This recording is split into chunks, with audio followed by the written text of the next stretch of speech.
Hi friends, welcome back to my YouTube channel. ಇವತ್ತೇನಪ್ಪ ಅಂದರೆ ನಾನು ವೆಜಿಟೇಬಲ್ ಬಾತ್ನ ಯಾವ ರೀತಿ ಮಾಡೋದು ಅಂತ ಹೇಳ್ಕೊಡ್ತಾ ಇದ್ದೀನಿ. ಬರೀ ಬೀನೀಸು ಕ್ಯಾರೆಟ್ ಅಷ್ಟೇ. ಬೀನೀಸ್ನ ಸಣ್ಣ ಸಣ್ಣದಾಗಿ ಹೆಚ್ಕೊಡಿ. ದಪ್ಪ ದಪ್ಪಕ್ಕೆ ಹೆಚ್ಕೊಂಡ್ರೆ ಅದು ಬೇಯೋಲ್ಲ. ಈ ಥರ ಸಣ್ಣ ಸಣ್ಣದಾಗಿ ಹೆಚ್ಕೊಳ್ಳಿ ಬೀನೀಸ್ನ.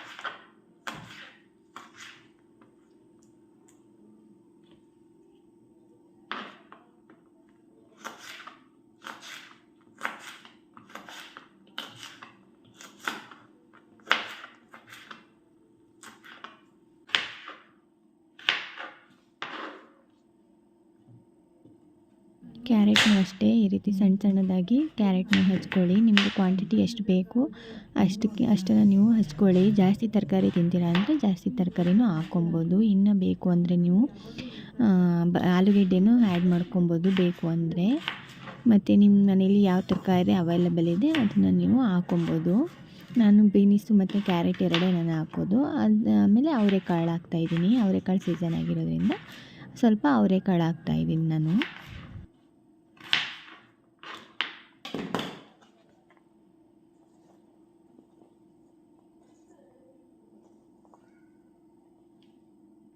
ಅದಾದಮೇಲೆ ಒಂದು ಮಿಕ್ಸಿ ಜಾರ್ ತೊಗೊಳ್ಳಿ. ಅದಕ್ಕೆ ಸ್ವಲ್ಪ ಕಾಯಿ ತುರಿ ಹಾಕ್ಕೊಳ್ಳಿ. ಕಾಯಿ ತುರಿ ಯಾಕೆ ಅಂದರೆ ಮಸಾಲೆ ಸಿಗೋದಿಲ್ಲ, ಅದಕ್ಕೆ ಜಾರ್ಗೆ ಸ್ವಲ್ಪ ಒಂದು ಎರಡು ಗೆಂಡೆಯಷ್ಟು ಬೆಳ್ಳುಳ್ಳಿ ಹಾಕ್ಕೊಂಡಿದ್ದೀನಿ. ಬೆಳ್ಳುಳ್ಳಿ ಹಾಕೋದ್ರಿಂದ ಚೆನ್ನಾಗಾಗುತ್ತೆ ಬಾತು. ಶುಂಠಿನೂ ಅಷ್ಟೇ, ಒಂದು ಸ್ವಲ್ಪ ಶುಂಠಿ, ಒಂದು 5ರಿಂದ 6 ಲವಂಗ, ಒಂದೆರಡಷ್ಟು ಚಕ್ಕೆ ಅಷ್ಟನ್ನ ಹಾಕ್ಕೊಂಡಿದ್ದೀನಿ ನಾನು.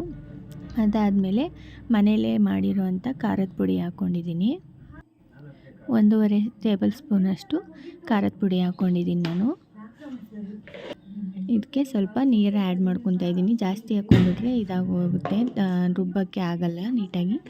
ಸ್ವಲ್ಪ ಹಾಕ್ಕೊಂಡು ಇವಾಗ ರುಬ್ಕೋತಾ ಇದ್ದೀನಿ. ಅದಾದಮೇಲೆ 1-2 ಈರುಳ್ಳಿ ತೊಗೊಂಡಿದ್ದೀನಿ, 2 ಟೊಮೊಟೊ ತೊಗೊಂಡಿದ್ದೀನಿ, ನಂತರ ಸ್ವಲ್ಪ ಕೊತ್ತಂಬರಿ ಸೊಪ್ಪನ್ನ ತೊಗೊಂಡಿದ್ದೀನಿ. ಇದಿಷ್ಟನ್ನು ಹೆಚ್ಕೊಳ್ಳೋಣ. ಈರುಳ್ಳಿನ ಸಣ್ಣದಾಗಿ ಉದ್ದಕ್ಕೆ ಹೆಚ್ಕೊಳ್ಳೋಣ.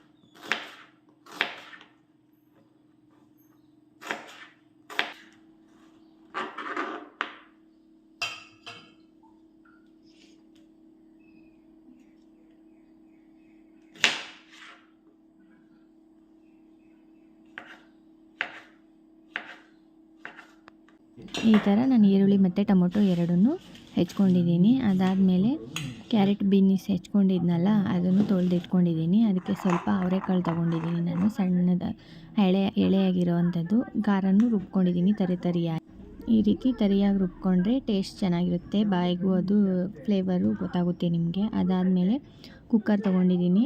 ಕುಕ್ಕರು ನೀರಿಟ್ಟು ನೀರೆಲ್ಲ ಸುಂಡಾದಮೇಲೆ ನಾನು ಒಂದು 3ರಿಂದ 4 ಟೇಬಲ್ ಸ್ಪೂನಷ್ಟು ಎಣ್ಣೆ ಹಾಕ್ಕೊಂಡಿದ್ದೀನಿ. ಎಣ್ಣೆ ಇದ್ದರೆ ಟೇಸ್ಟ್ ಚೆನ್ನಾಗಿ ಬರುತ್ತೆ, ಇಲ್ಲಾಂದರೆ ಬರ್ಬರಿ ಆ ಥರ ಇದ್ದರೆ ಟೇಸ್ಟ್ ಸಿಗಲ್ಲ, ಖಾರ ಖಾರ ಆ ಥರ ಅನ್ನಿಸ್ತಾ ಇರುತ್ತೆ. ಎಣ್ಣೆ ಇದ್ದರೆ ಚೆನ್ನಾಗಿರುತ್ತೆ. ಎಣ್ಣೆ ಕಾಯಲಿ. ನೋಡಿ, ಎಣ್ಣೆ ಹಾಕ್ಕೊಂಡಿದ್ದೀನಿ ನಾನು. ಎಣ್ಣೆ ಕಾಯ್ದಿದೆ. ಇದಕ್ಕೆ ನಾನು ನೆಕ್ಸ್ಟು ಸ್ವಲ್ಪ ಈರುಳ್ಳಿ ಕಟ್ ಮಾಡ್ಕೊಂಡಿದ್ದನ್ನು ಹಾಕ್ತಾಯಿದ್ದೀನಿ ಒಗ್ಗರಣೆಗೆ. ಈರುಳ್ಳಿ ಚೆನ್ನಾಗಿ ಫ್ರೈ ಆಗಬೇಕು, ಬ್ರೌನ್ ಕಲರ್ ಬರೋ ತನಕ ಫ್ರೈ ಮಾಡ್ಕೊತಾ ಇದ್ದೀನಿ. ಈ ರೀತಿ ಚೆನ್ನಾಗಿ ಫ್ರೈ ಮಾಡ್ಕೊಳ್ಳಿ. ಅದಾದಮೇಲೆ ನೆಕ್ಸ್ಟು ಫ್ರೈ ಆದಮೇಲೆ ಟೊಮೊಟೊನು ಇವಾಗಲೇ ಆ್ಯಡ್ ಮಾಡ್ಕೊಳ್ಳಿ. ಟೊಮೊಟೊನೂ ಅಷ್ಟೇ ಸಾಫ್ಟ್ ಆಗೋ ತನಕ ಫ್ರೈ ಮಾಡಿ. ಟೊಮೊಟೊನೂ ಈ ಥರ ಫ್ರೈ ಮಾಡಿ ಚೆನ್ನಾಗಿ.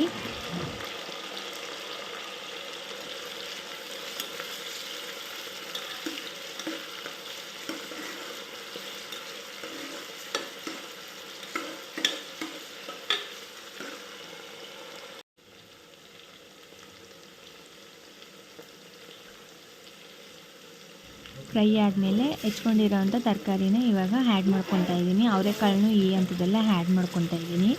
ಆ್ಯಡ್ ಮಾಡಿಕೊಂಡು ಇದನ್ನು ಹಸಿ ವಾಸನೆ ಹೋಗೋ ತನಕ ಫ್ರೈ ಮಾಡ್ಕೊಳ್ಳಿ ಚೆನ್ನಾಗಿ. ಆಗ ತರಕಾರಿ ಜಾಸ್ತಿ ಟೈಮ್ ಹಿಡಿಯೋಲ್ಲ ಬೇಯೋಕ್ಕೆ. ಈ ಥರ ಫ್ರೈ ಮಾಡ್ಕೊಂಡ್ಬಿಟ್ರೆ ಫಸ್ಟೇ ನೀವು.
ಈ ರೀತಿ ಫ್ರೈ ಆದಮೇಲೆ ರುಬ್ಕೊಂಡಿರೋಂಥ ಖಾರನ ಆ್ಯಡ್ ಮಾಡ್ಕೊಳ್ಳಿ. ಇದೂ ಅಷ್ಟೇ, ಈ ಬೆಳ್ಳುಳ್ಳಿ ಮತ್ತು ಶುಂಠಿ, ಚಕ್ಕೆ, ಲವಂಗದ ಎಲ್ಲ ಹಸಿ ಸ್ಮೆಲ್ ಹೋಗಬೇಕು. ಅಲ್ಲಿ ತನಕ ನೀವು ಫ್ರೈ ಮಾಡ್ಕೊಬೇಕು.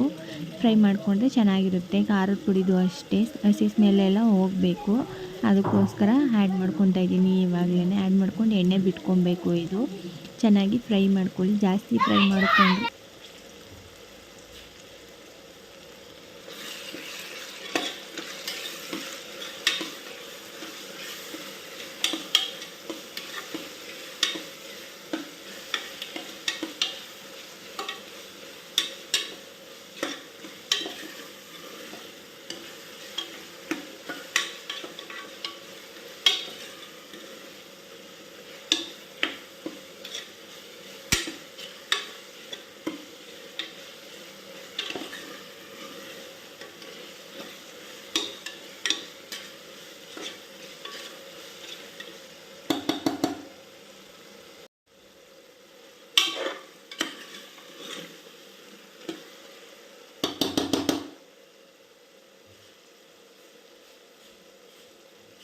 ಈ ರೀತಿ ಚೆನ್ನಾಗಿ ಫ್ರೈ ಮಾಡ್ಕೊಂಡಾದಮೇಲೆ ಇವಾಗ ಜಾರಲ್ಲಿ ಸ್ವಲ್ಪ ಖಾರ ಉಳ್ಕೊಂಡಿರುತ್ತೆ. ಅದನ್ನು ನೀವು ಸ್ವಲ್ಪ ನೀರು ಹಾಕ್ಕೊಂಡು ಆ್ಯಡ್ ಮಾಡ್ಕೊಳ್ಳಿ. ನೋಡಿ, ನಾನು ನೋಡಿಕೊಂಡು ಹಾಕ್ಕೊತಾ ಇದ್ದೀನಿ. ಸ್ವಲ್ಪ ಖಾರ ಅದರಲ್ಲೇ ಉಳ್ಕೊಂಡ್ಬಿಟ್ಟಿರುತ್ತೆ, ಅದನ್ನು ಹಾಕ್ಕೊತಾ ಇದ್ದೀನಿ. ಈಗ ನೆಕ್ಸ್ಟು ನೀರನ್ನ ಆ್ಯಡ್ ಮಾಡ್ಕೊತಾ ಇದ್ದೀನಿ. ನಿಮ್ಮದು ಅಕ್ಕಿ ಯಾವ ಥರ ಇರುತ್ತೆ ಅದ್ರ ಮೇಲೆ ನೀವು ನೀರನ್ನ ಹಾಕ್ಕೊಳ್ಳಿ. ನಾನು ಮೆಜರ್ಮೆಂಟ್ ಹೇಳ್ತಾ ಇಲ್ಲ. ನೆಕ್ಸ್ಟು ರುಚಿಗೆ ತಕ್ಕಷ್ಟು ಉಪ್ಪನ್ನು ಹಾಕ್ಕೊಳ್ಳಿ. ಉಪ್ಪನ್ನು ಹಾಕ್ಕೊಂಡು ಮತ್ತೆ ಸ್ವಲ್ಪ ನನಗೆ ನೀರು ಬೇಕು ಅಂತ ಅನಿಸ್ತು, ನೀರು ಹಾಕ್ಕೋತೀನಿ. ಇವಾಗ ಸ್ವಲ್ಪ ನೀರು ಹಾಕ್ಕೊಂಡು ನೋಡಿ, ನೀರನ್ನ ಇವಾಗ ಆ್ಯಡ್ ಮಾಡ್ಕೊತಾ ಇದ್ದೀನಿ. ಆ್ಯಡ್ ಆದಮೇಲೆ ಈ ನೀರು ಒಂದು 5ರಿಂದ 10 ನಿಮಿಷ ಚೆನ್ನಾಗಿ ಕುದಿ ಬರಲಿ. ಯಾಕೆಂದರೆ ಉದುದ್ರಾಗುತ್ತೆ. ಇವಾಗಲೇ ಹಾಕ್ಬಿಟ್ರೆ ಬೆಂದೋಗುತ್ತೆ ಅನ್ನ. ತರಕಾರಿನೂ ಸ್ವಲ್ಪ ಬೇಯಬೇಕಲ್ವಾ, ಅದಕ್ಕೋಸ್ಕರ ಮುಚ್ಚಿ ಅಕ್ಕಿನೂ ಆ್ಯಡ್ ಮಾಡಿಕೊಂಡು ಇವಾಗ ಕುದಿ ಬಂತು. ಇಷ್ಟು ಕುದಿ ಬಂದ ಮೇಲೆ ಅಕ್ಕಿನ ಆ್ಯಡ್ ಮಾಡ್ಕೊಳ್ಳಿ. ಇವಾಗ ನಿಮ್ಮದು ಯಾವ ರೈಸ್ ಇರುತ್ತೆ ನೀವು ಆ ರೈಸನ್ನು ಹಾಕ್ಕೊಬೋದು. ನಮ್ಮದು ಮನೆಯಲ್ಲೇ ಬೆಳೆದಿರೋ ಅಂಥ ಅಕ್ಕಿ, ನಮ್ಮದೇ ಗದ್ದೆಯಲ್ಲಿ. ಅದಕ್ಕೆ ನಾನು ನೀರು ಎಷ್ಟು ಬೇಕೋ ಅಷ್ಟು ನೋಡಿ ಹಾಕ್ಕೊತಾ ಇದ್ದೀನಿ. ಇದಾದಮೇಲೆ ಕುದಿ ಬಂದಮೇಲೆ ಕೊತ್ತಂಬರಿ ಸೊಪ್ಪನ್ನ ಸ್ವಲ್ಪ ಆ್ಯಡ್ ಮಾಡ್ಕೊಳ್ಳಿ ಈಗಲೇ. ಯಾಕೆಂದರೆ ಮತ್ತೆ ತೆಗೆದು ಆ್ಯಡ್ ಮಾಡೋಕ್ಕಾಗಲ್ಲ, ಇವಾಗಲೇ ಆ್ಯಡ್ ಮಾಡ್ಕೊಂಡ್ಬಿಡ್ತಾಯಿದ್ದೀನಿ ನಾನು. ಆ್ಯಡ್ ಮಾಡಿಕೊಂಡು ಅನ್ನದ ಕೈಯಲ್ಲಿ ತಗೊಂಡು ತಿರುವ್ಕೊಳ್ಳಿ ಅದನ್ನು.